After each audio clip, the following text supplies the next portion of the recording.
केंद्र सरकारा उपरांत आता गोंय सरकारानूय आपल्या कर्मचाऱ्यां खातीर खोशयेची गजाल केल्या। राज्य सरकारी कर्मचाऱ्यांच्या म्हारगाय भत्त्यात वाड करपाचो निर्णय घेतला। 34% म्हारगाय भत्तो वाडयल्ल्यान कर्मचाऱ्यांक हाचो फायदो जातलो।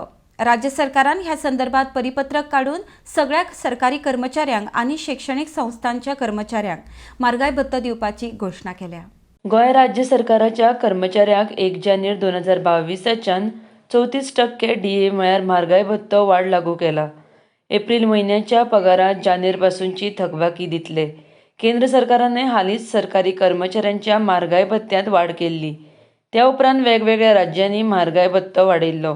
पंतप्रधान नरेंद्र मोदी हांच्या फुडारपणा खाला केंद्रीय मंत्रिमंडळान म्हारगाय भत्तो आनी पेन्शन धारकांक म्हारगाय सवलतीचो अतिरिक्त हप्तो जारी करपाक मान्यताय दिल्ली। तशेंच म्हारगाय भत्तो आनी म्हारगाय रिलीफ हे दोनूय एकठांय करून वर्साक 9,544.50 कोटी आसतले।